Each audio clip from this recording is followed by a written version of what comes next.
의를 위하여 받는 고난. 베드로전서 3장 13절로 17절 말씀.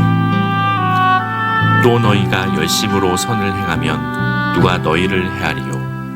그러나 의를 위하여 고난을 받으면 복 있는 자니 그들이 두려워하는 것을 두려워하지 말며 근심하지 말고 너희 마음에 그리스도를 주로 삼아 거룩하게 하고 너희 속에 있는 소망에 관한 이유를 묻는 자에게는 대답할 것을 항상 준비하되 온유와 두려움으로 하고 선한 양심을 가지라. 이는 그리스도 안에 있는 너희의 선행을 욕하는 자들로 그 비방하는 일에 부끄러움을 당하게 하려 함이라. 선을 행함으로 고난받는 것이 하나님의 뜻일진대 악을 행함으로 고난받는 것보다 나으니라.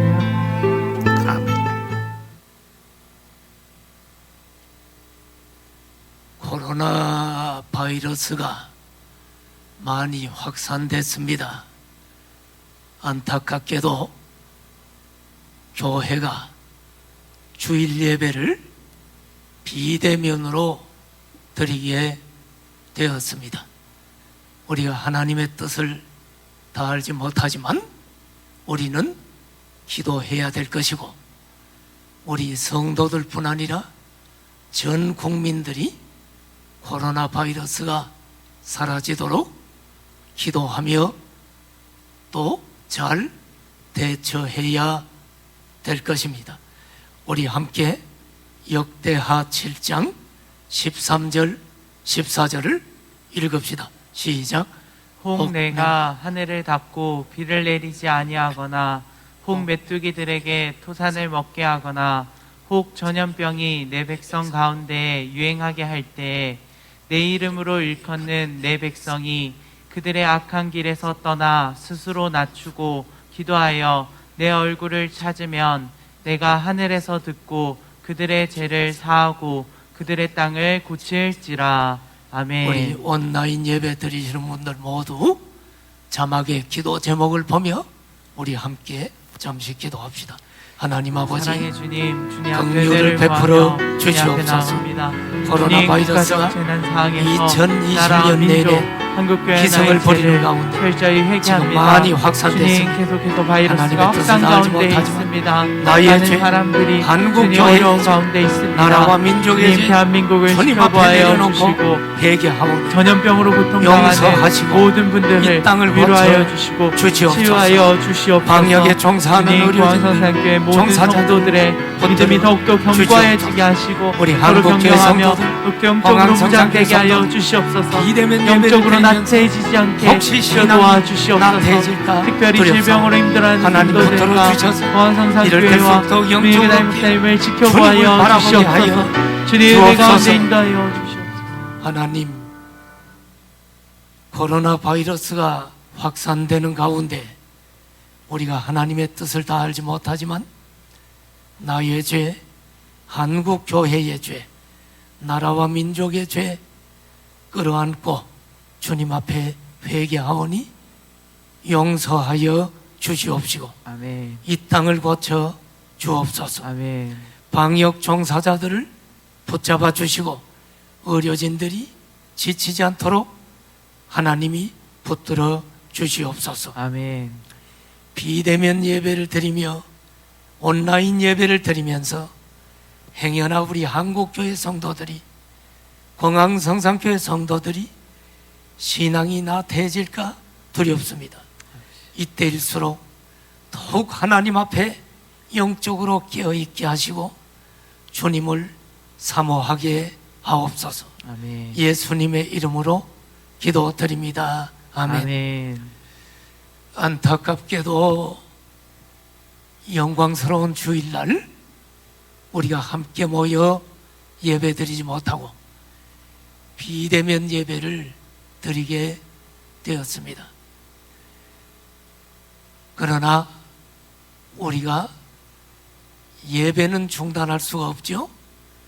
우리 성도들이 어느 곳에 있든지 다 온라인 예배로 하나님께 초점을 맞춰서 신령과 진정으로 예배 드려야 될 줄 믿습니다.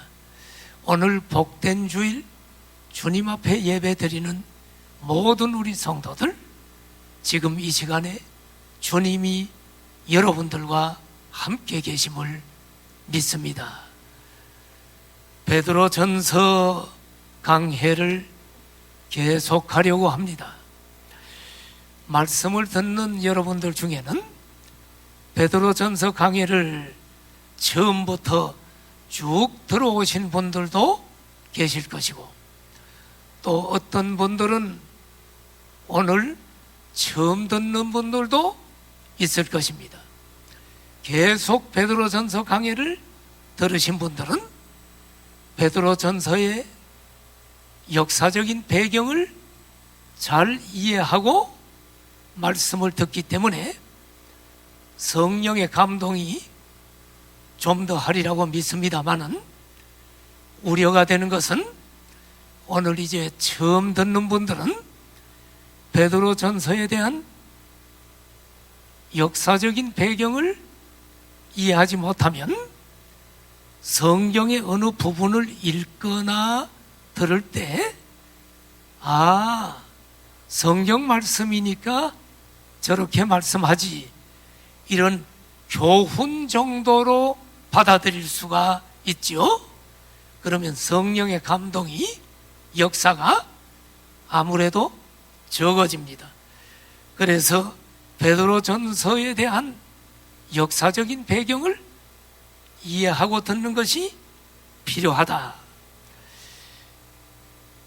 베드로전서가 쓰여진 배경은 무엇입니까? 1세기에 소아시아에 흩어진 그리스도인들에게 주신 하나님의 말씀입니다. 바로 다가올 어마어마한 박해의 직면에 있는 그리스도인들에게 격려와 소망을 주므로 승리의 삶을 살도록 하나님께서 베드로를 통해 주신 하나님의 말씀이 베드로서입니다. 이 시간에 베드로전서 1장부터 내용을 다 얘기할 수는 없고요, 지난주 전한 말씀만 간략히 한번 요약을 해보겠습니다. 지난주는 베드로전서 3장 8절에서 12절 말씀이었죠. 그 내용을 전하면서 이렇게 말씀을 전했어요. 고난과 박해의 시대를 살아가는 성도의 태도를 지난주 본문을 통해 두 가지 측면에서 말씀을 드렸습니다. 고난의 시대에 성도는 어떤 태도로 살아가야 하는가? 지난주 말씀을 더듬어 보십시오.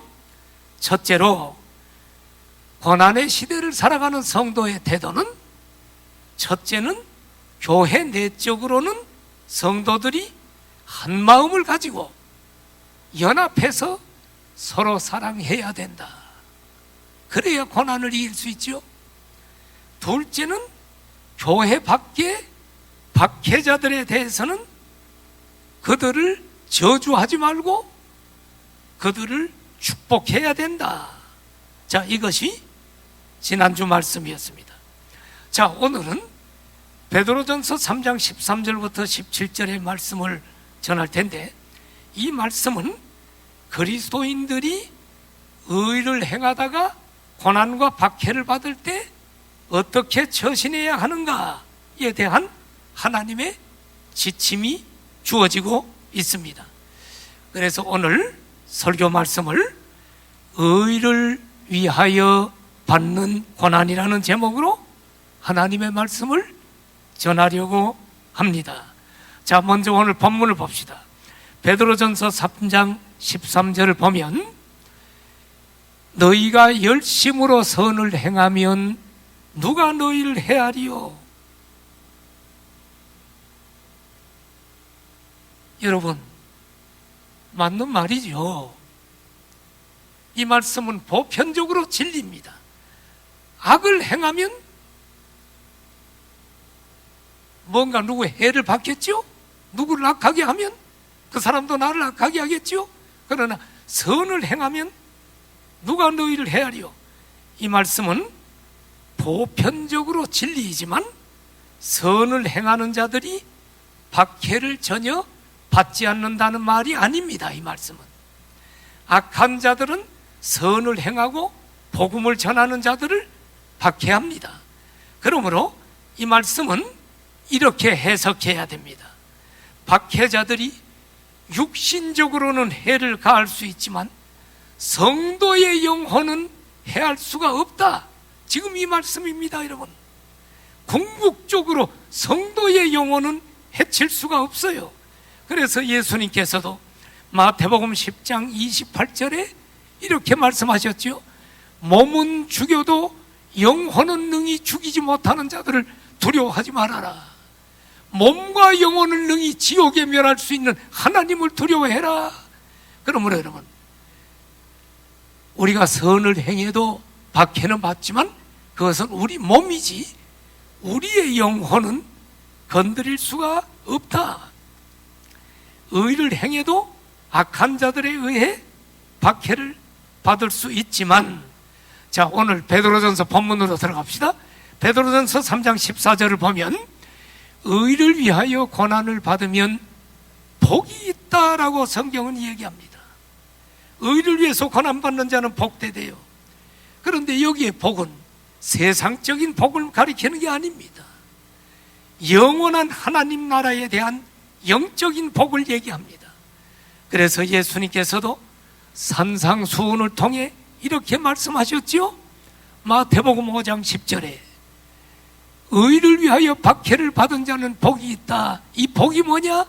천국이라고 하는 복인 줄로 믿습니다. 여러분, 사랑하시는 여러분, 하나님 앞에 우리가 의를 행하고 살 때 고난과 박해가 다가올 수 있는데 그때 성도들은 어떻게 처신해야 하는가? 오늘 우리는 1세기의 그리스도인들과 같은 박해는 없지만 예수님을 믿음으로 오는 여러 가지 형태의 고난과 박해는 오늘날도 있을 수가 있지요. 예를 들어 학교에서, 직장에서 예수님을 믿음으로 말미암아 불편함과 불이익이 있을 수 있습니다. 그러므로 오늘 말씀은 이 시대를 사는 우리에게도 필요한 교훈입니다.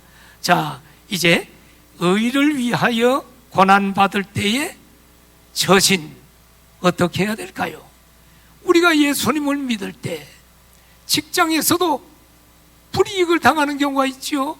의를 위하여 고난받을 때 처신, 오늘 본문을 따라 4가지로 말씀을 전하려고 합니다. 의를 위하여 고난받을 때 어떻게 처신해야 되느냐? 첫째로 박해자들을 두려워하지 말라고 성경은 이야기합니다. 본문을 봅시다. 베드로전서 3장 14절에 보면 의를 위하여 고난받는 자는 복이 있다. 그들이 두려워하는 것을 두려워하지 말고 근심하지도 말아라. 그리스도인들이 선을 행하고 의롭게 살아도 박해하고 해치려는 자들이 있어요. 그때 그리스도인들은 박해자들을 두려워하지 말고 근심도 하지 말래요. 또한 우리가 두렵다고 해가지고 기독교 신앙을 버리고 타락하거나 아니면 우리를 박해한다 그래서 보복심도 갖지 말아야 한다. 우리는 사람을 두려워하면 안 되고 현세와 내세를 다스리시는 하나님만을 두려워해야 할 것입니다.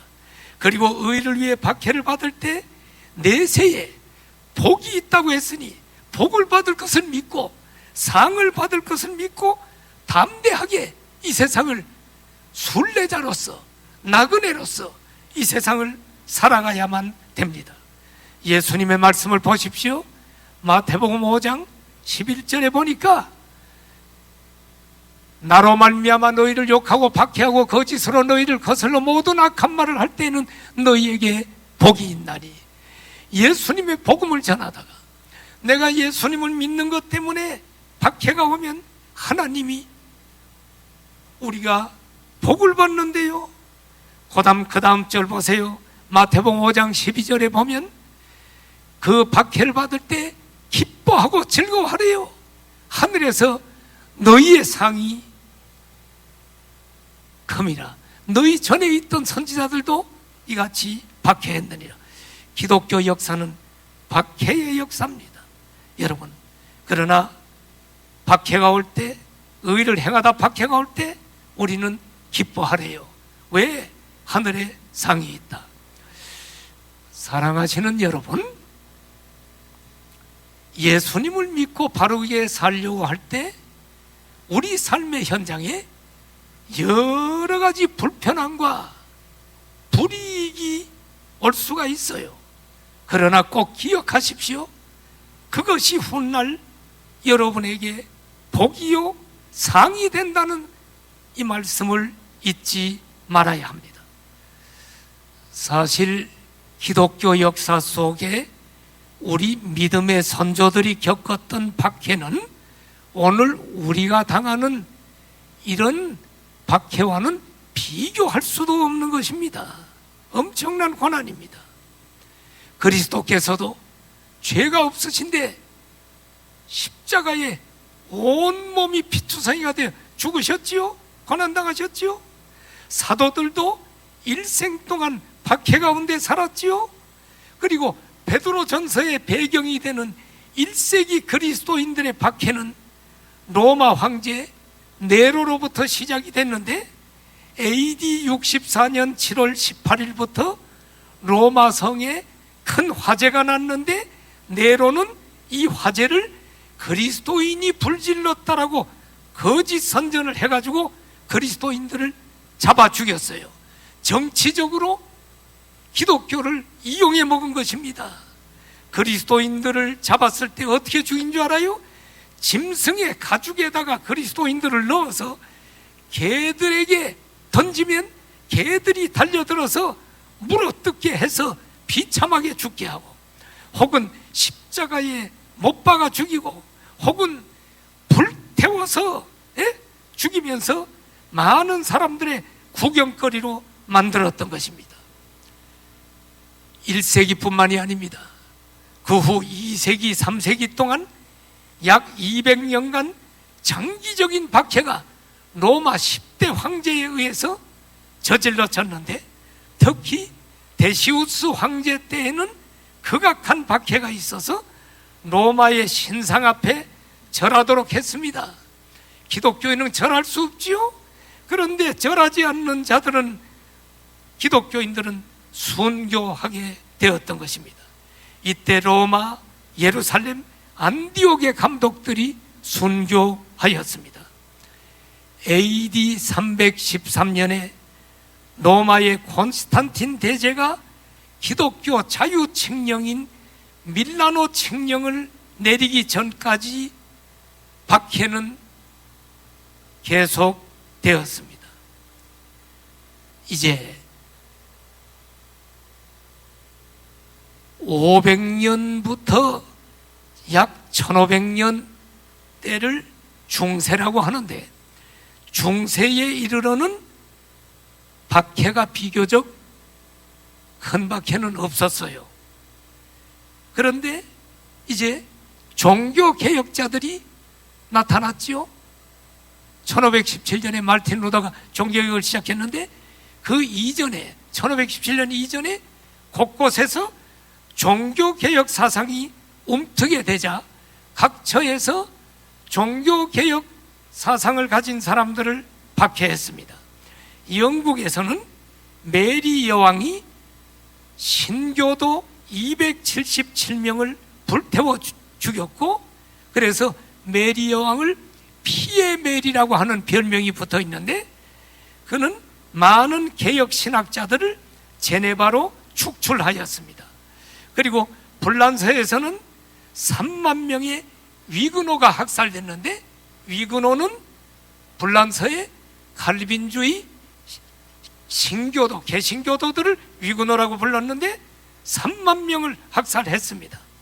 화란에서는 알바공이 5년 동안에 신교도 18,600명을 사형시켰습니다. 화란에서 순교한 성도의 수가 1세기, 2세기, 3세기 끝에 로마에서 죽은 순교자들의 수보다 많다고 말하는 사람들도 있습니다. 그리고 화형을 당하는 이들은 불꽃 가운데서 불타 죽으면서도 찬송가를 부르며 죽었고요. 부녀들은 살아있는 채로 흙을 파가지고 땅속에다가 생매장을 하면서 살아있는 사람 얼굴에다가 흙을 덮을 때, 얼굴에 흙이 뿌려질 때도 주님을 찬송하면서 땅에 묻혔습니다. 오늘날도 북한이나 극단적인 이슬람 교도들에 의해 기독교인에 대한 잔인한 박해가 자행되고 있음을 보게 됩니다. 그러나 우리나라는 현재는 이런 박해가 없지만 좌익 사상을 가진 사람들이 점점 많아져서 정치계가 좌익 사상 가진 사람들로 자리매김을 하게 되면 우리에게도 어떤 박해가 다가올지 아무도 예상할 수가 없습니다. 좌익 공산주의 사상은 제1의 적이 기독교인이기 때문에 무신론 공산주의 사상은 유물론 사상이기 때문에 반드시 기독교를 어떤 방법으로든 핍박합니다. 법을 바꾸더라도 기독교를 말살하기 위해 서서히 진행할 것입니다. 그래서 기독교인들은 늘 깨어야만 하는 것입니다. 그러나 어떤 박해가 닥칠지라도 하나님만을 두려워하는 사람은 인간을 두려워하거나 근심해서는 안 된다. 이것이 여러분, 의를 위하여 고난받을 때 기독교인들이 처신해야 될 첫 번째입니다. 박해자들을 두려워하지 말라. 두 번째 처신은 뭘까요? 두 번째는 그리스도를 주로 삼으라. 여러분, 의를 행하다가 박해를 받아요? 그리스도를 주로 삼으래요. 베드로전서 3장 15절을 봅시다. 그리스도를 주로 삼아 거룩하게 하라. 이 말이 뭐요? 우리 그리스도인들은 예수 그리스도가 주님이시요 그분이 거룩하신 분으로 그분을 높이고 그분을 인정하며 살아야 된다는 거예요. 예수 그리스도만 섬겨야 하고 예수 그리스도만 높임을 받으셔야 한다는 말입니다. 그리스도인들은 박해하는 자들을 주님으로 섬기면 안 돼. 그들이 주인이 아니야. 내 인생의 주인이 아니야. 박해하는 자들이 주님이 아니고 예수 그리스도께서 모든 것을 주관하시고 다스리시는 주님이시다. 온 우주를 통치하시고 인간의 생사화복을 다스리시는 주인이신 주님이 바로 우리가 믿는 예수 그리스도이시다. 그러므로 예수 그리스도를 우리 삶의 중심으로 모시고 사는 사람은 의를 위해 기꺼이 고난받을 수가 있습니다. 베드로 전서가 쓰여진 당시에는 로마 황제 가이사 시저죠. 시저를 가이사를 주님이라고 불렀습니다. 그 가이사가 신이요. 그리고 그가 온 모든 세상의 주인이야. 그래서 주님이라고 불렀어. 그러나 오늘 성경은 가이사가 주님이 아니고 시저가 주인이 아니고 예수 그리스도를 주님으로 삼고 예수 그리스도만 거룩하신 분으로 높이고 섬기라고 말씀합니다. 박해자들이 온갖 방법을 다해 우리를 넘어뜨리라고 할지라도 우리의 주님인 그리스도께서 우리를 붙들고 계시고 박해자들도 다 주님의 손 안에 주님이 통치하신다는 것을 우리는 믿고 예수 그리스도만 주님으로 믿어야 할 줄로 믿습니다. 예수님은 모든 능력을 가지신 주님임을 우리는 확신해야만 합니다. 이렇게 할 때 우리는 박해가 다가올 때 사람을 두려워하는 대신에 그리스도를 주님으로 인정하고 그리스도만 높이게 될 줄로 믿습니다. 오늘 인터넷으로 지금 예배 드리는 여러분, 성도 여러분, 한번 생각하십시오. 그리스도께서 당신의 주님이십니까? 그리스도를 주님으로 모시고 그리스도를 높이시고 계십니까? 그렇다면 이 세상에서 일어나는 어떠한 일도 두려워할 필요가 없어요. 코로나 바이러스도 지금 주님의 손에 있는 거요. 그리스도인들은 두려워할 필요가 없어요. 우리의 주인이신 예수님의 손 안에서 지금 모든 것이 다스려지고 있기 때문입니다. 예수 그리스도를 내 인생의 주인으로 삼고 승리하시기를 축원합니다. 의를 행하다가 고난이 다가올 때 그리스도인들은 어떻게 처신해야 되는가? 그리스도를 주로 삼을 뿐만 아니라 세 번째로 소망의 이유를 묻는 자에게 대답할 것을 준비해야 되는 것입니다. 베드로전서 3장 15절을 보십시오. 소망에 관한 이유를 묻는 자에게는 대답할 것을 항상 준비해라. 그리스도인들이 박해받을 때 두려워 벌벌 떠는 것이 아니고 근심 걱정이 가득한 것이 아니고 하나님만 두려워하며 하나님을 찬송하며 순교하는 자들이 초대교회는 있었지요.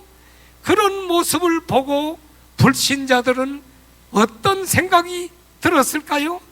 아니, 예수 믿는 저 사람들은 어떻게 저렇게 죽을 수가 있지? 예수 믿는 사람들은 저렇게 박해를 받고 화형식에 처하고 십자가의 고통 속에서도 어떻게 두려워하지 않고 평안할 수가 있지? 아니, 땅속에 생매장을 당하면서도 어떻게 하나님을 찬송하면서 저렇게 죽어갈 수가 있지? 예수가 누구이길래? 그리스도인들은 도대체 어떤 소망이 있길래? 죽으면 끝인데 뭘 믿길래 박해를 당하면서도 두려워하지 않고 저렇게 찬송을 부르고 평안하지? 그러면서 불신자들이 기독교인들에게 물어요. 여보시오, 그리스도인들은 어떻게 고통을 당하면서도 그렇게 평안하지요? 소망의 이유가 뭐요? 이렇게 물어볼 때 우리는 그들에게 항상 그 이유를 말할 준비를 하고 있으라는 거야. 다시 말하면 그들이 그렇게 말할 때 우리는 복음을 전할 복음을 준비하고 있어야 된다. 성도 여러분, 다른 사람들이, 불신자들이 당신을 보고 당신은 뭔가 달라, 기독교인은 코로나가 와도 대처하는 방법이 달라, 당신들은 우리처럼 짜증내지 않고 소망을 가지고 있는 이유가 뭐요? 여러분, 이렇게 물어볼 때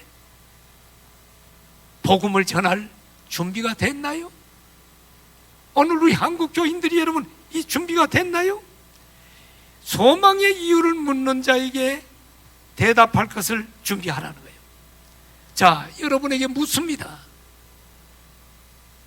아니, 공항성산교회 성도 여러분, 당신 공항성산교회 다니시죠? 그런데 코로나가 힘든데 왜 주일날이면 교회 가고, 남들은 놀러 가는데 주일날 교회 못 가면 또 온라인으로 지금 예배 드리고, 왜 그래요? 교회 다니면 일요일날 놀지도 못하고 재미가 없는데 왜 일요일마다 교회 다니세요? 이유가 뭐예요? 그리고 교회 다니면 또 헌금도 해야 되는데, 당신들 보니까 11조도 하는데 그거 큰 돈인데 그거 낭비하면서 무슨 재미로 교회 다녀요? 여러분, 누가 우리에게 이런 질문을 할 때 뭐라고 대답할 거예요? 소망에 관한 이유를 묻는 자에게 지금 대답할 것이 준비됐나요? 여러분, 우리는 복음을 전할 줄 알아야 돼요. 만일에 그런 질문을 하면 우리는 이렇게 대답해야겠죠. 다 대답할 준비가 된 줄 알지만 제가 다시 한번 좀 복음을 정리할게요. 누가 묻습니다. 당신 기독교인으로, 공항성산교회 교인으로 사람들과는 달라요. 그 이유가 뭐요?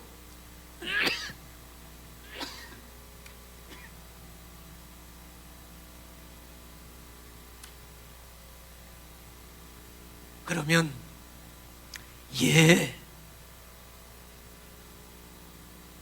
그 이유를 말씀드릴까요? 선생님, 저를 비롯해 모든 인간은 죄인으로 태어나 끊임없이 죄를 짓고 삽니다. 이 죄 때문에 인간에게는 죽음이 다가와서 선생님도 나도 한 번은 죽습니다. 그런데 우리가 육체가 죽으면 끝나는 게 아니고요, 우리 속에는 영혼이 있기 때문에 육체는 벽제 화장터 가서 한 줌의 죄가 돼도 우리의 영혼은 하나님 앞에 서서 심판을 받고 죄 지은 인간은 지옥의 영원한 형벌을 받습니다. 그런데 예수님께서 우리 인류의 죄를 해결하시려고 이 땅에 인간의 몸으로 오셔서 우리 모든 인류의 죄를 대신 지시고 십자가에 죽으심으로 속죄 제물이 되었습니다.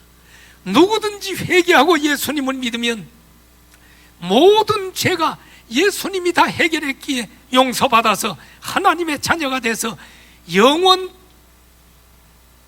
복락의 천국을 누리게 됩니다. 선생님, 저는요 과거에 죄를 많이 졌는데 예수님 믿고 모든 죄 용서받고 하나님 자녀가 됐어요. 그러나 이 땅에서 어떤 고난이 와도, 심지어는 죽음이 와도 평안해요. 죽으면 천국에서 눈을 뜰 것을 믿거든요. 선생님도 나처럼 예수님 믿고 구원받아 참 평안을 누리시지 않을래요? 이것이 소망의 이유를 묻는 자에게 대답할 복음의 내용입니다. 이것을 기독교인들은 준비하고 있어야 된다는 거예요. 그런데 우리는 복음의 내용만 잘 준비하는 것이 다가 아니고 복음을 전할 때 태도가 중요해. 에? 태도가 바르게 되지 않으면 전도가 안 돼. 어떤 태도를 해야 돼요? 15절 끝에 보십시오. 두 가지 태도를 성경은 지침합니다. 온유와 두려움, 두 가지를 태도를 가지고 전하라는 거예요. 여러분, 우리가 복음 전할 때 상대방에게 거들먹거리거나 교만하거나, 여러분, 이런 태도로 전하면 복음이 열매를 못 맺어요. 세상 사람들에게 복음을 효과적으로 전하려면 상대방을 무시하거나 비난하면 안 되고요, 상대방을 존중하고 높이고 겸손한 태도를 가져야 합니다. 이렇게 할 때 상대방에게 우리가 온유한 태도를 보일 수가 있는 거예요.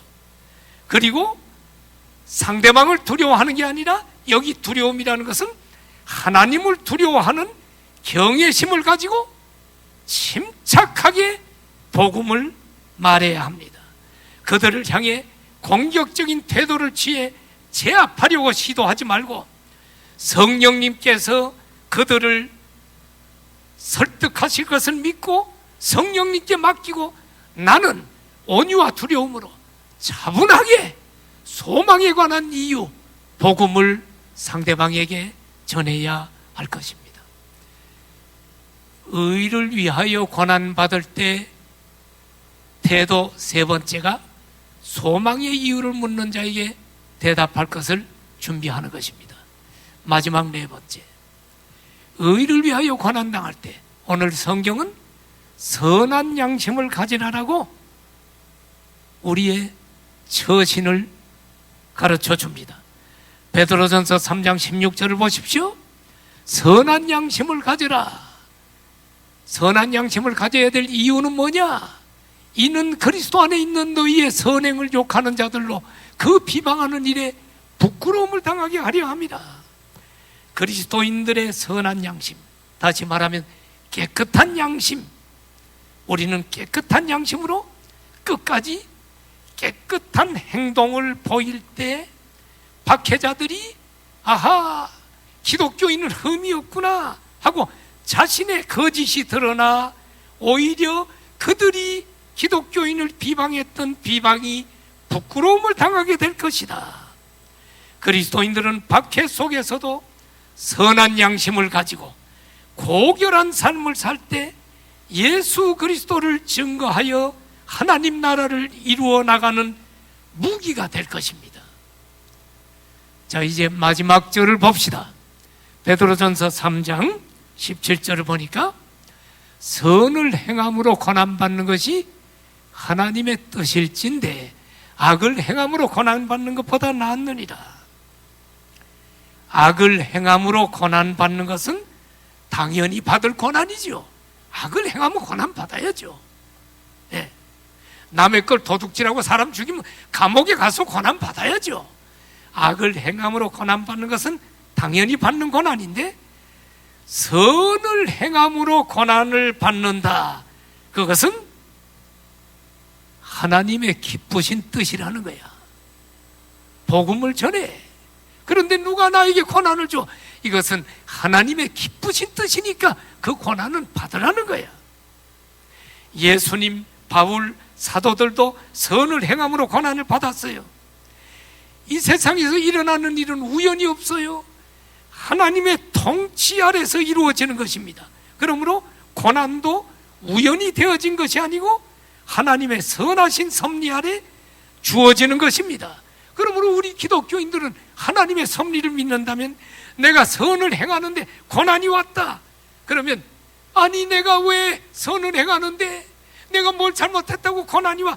이렇게 하지 말고 그것이 우연이 아니고 하나님의 섭리 아래 이루어졌다는 것을 믿고 하나님의 뜻을 따라 고난이 온 것이기 때문에 우리는 이 고난에 대한 하나님의 뜻을 헤아리고 하나님의 뜻 앞에 순종해야 할 것입니다. 하나님의 뜻을 이루어 드려야 할 것입니다. 선을 행하는 자들이 당하는 고난은 결국 그런 고난을 통해 고난 받는 자에게 하나님께서 복을 주십니다. 자, 코로나 때문에 많이 힘든데 그 코로나가 왜 이렇게 확산되고 예배를 우리가 지금 비대면으로 드려야 되느냐 질문도 생깁니다. 우리가 하나님의 뜻을 다 알지 못합니다. 그래서 우리는 하나님 앞에 겸손하게 무릎 꿇고 기도할 뿐이죠. 그러나 우리가 확실히 아는 것 하나 있어. 이 세상에 일어나는 모든 사건들은 우연이 없어. 하나님이 지금도 불꽃 같은 눈동자로 붙들고 섭리하고 계신다는 섭리신앙을 가져야 돼. 그러므로 우리는 로마서 8장 28절의 말씀을 우리는 의지해야 돼요. 우리가 알거니와. 우리는 코로나가 지금 왜 확산되는지 다 알지 못하지만 우리가 분명히 아는 것 하나 있어. 하나님을 사랑하는 자, 곧 그의 뜻대로 부르심을 입은 자들에게는 이 모든 고난과 좋지 않은 일들이 다 합력하여 궁극적으로는 하나님의 선을 이룰 줄 믿습니다. 여러분, 이것이 기독교 신앙입니다. 말씀을 맺겠습니다. 사랑하시는 성도 여러분, 우리에게도 언제 어떻게 고난의 시대가 다가올지 우리는 다 알지 못합니다. 의를 행하고 복음을 전하는 우리에게 고난이 닥친다면 어떻게 처신해야 할 것인가? 오늘 본문은 4가지를 얘기했습니다. 첫째는 박해자들을 두려워하지 말아라. 두려워할 분은 오직 하나님이다. 두 번째로 그리스도를 주로 삼아라. 예수 그리스도를 내 인생의 주인으로 삼고 사는 사람은 두려워할 필요가 없어요. 예수님께서 모든 것을 통치하시는 주님이기 때문입니다. 세 번째로 소망의 이유를 묻는 자에게는 대답할 것을 준비하라. 우리 그리스도인들의 삶이 불신자들에게는 부러움의 대상이 되어야 됩니다. 독특한 모습으로 비춰져야 합니다. 그리고 불신자들이 소망의 이유를 물을 때 항상 복음을 전함으로 하나님 나라를 이루어 가야 합니다. 행복나눔 축제 연기됐지만 복음은 계속적으로 전해서 여러분들이 그 사람들 올해가 가기 전에 등록시켜야 됩니다. 그리고 네 번째로 선한 양심을 가져야 됩니다. 우리는 그리스도인으로서 선한 양심을 가지고 살아갈 때 불신자들의 영혼이 감동을 받고 주님 앞에 돌아오게 될 것이고, 하나님 나라는 하늘에서 이루어진 것처럼 이 땅에서도 우리를 통해 이루어지게 될 것입니다. 그리고 주님 앞에 서는 날 우리는 영광스러운 복을 누리게 될 것을 믿습니다. 고개 숙여 기도합시다. 성도 여러분, 또 온라인으로 예배드리는 성도 여러분, 많이 힘들지요. 특별히 자영업하는 여러분, 사업적으로 지금 굉장한 어려움이 있지요. 은행 빚은 늘어가고 말로 다 할 수 없는 고통이 있죠.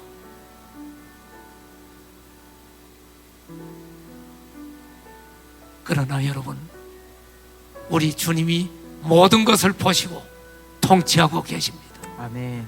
그리고 이 모든 것도 합력하여 선을 이룰 것을 믿습니다. 아멘. 우리는 이 고난에 대처하는 방법, 우리는 그리스도인으로서 의를 행하고 선을 행하고 그리스도를 주님으로 주인으로 삼고 그분만 의지하고 믿음으로 살아야 합니다. 아멘. 우리 함께 기도합시다. 할렐루야. 하나님 아버지, 어려운 시기에 주님 믿는 우리 믿음으로 1세기 그리스도인들의 붙들고 나아가길 원합니다. 그 주님, 의를 박해에 위하여 직면한 박해를 그리스도인들에게 받는 모든 것이 주님 기뻐하시는 어떻게 하나님의 뜻임을 알고 의를 행하며 주 우리가 감당하며 처신해야 나아가길 될지를 원합니다. 가르쳐 주신 주 주님, 도와주시옵소서. 오늘 우리에게 그런 아버지, 박해는 우리가 없지만 주님을 바라보며 우리도 이 어려운 하나님 시기를 의를 믿음으로 행하며 이겨내길 원하오니 그리스도인답게 주 살아야 될 줄 도와주시고 믿습니다. 함께하여 주시옵소서. 하나님 도와주시고 우리를 믿는 믿음으로, 주님이 주님을 만유의 믿는 주인이시고 믿음으로 주 우리가 만유를 나아갈 다스리시는 수 있게 하여 주님임을 우리가 주시옵소서. 고백하고 낙심하지 않게 우리가 하시옵소서. 주님의 손에 붙들고 절망하지 않게 하시옵소서. 오늘 이 오직 어려움도 주의 수일 때 넉넉히 십자가에 이기게 하시고 붙들고 주 우리가 어떤 복음 고난이 전하는 와도 자로 이기며 나아가게 하여 승리하도록 주시옵소서. 도와주십시오. 어두운 때일수록 모든 것이 더욱더 복음을 합력하여 붙잡고 선을 나아가게 이름을 하여 주시옵소서. 믿습니다.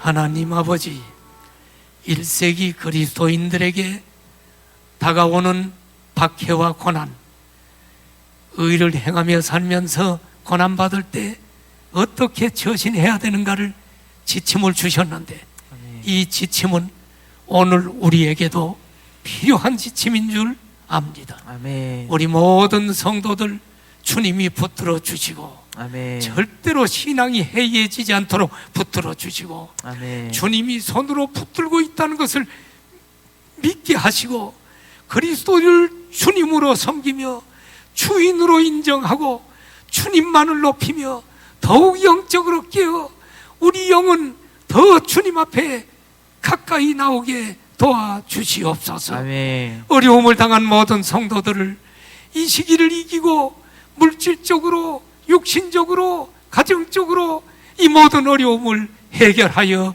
주실 줄로 아멘. 믿습니다. 아멘. 주님 의지하고 승리하게 하옵소서. 아멘. 예수님의 이름으로 기도드립니다. 아멘.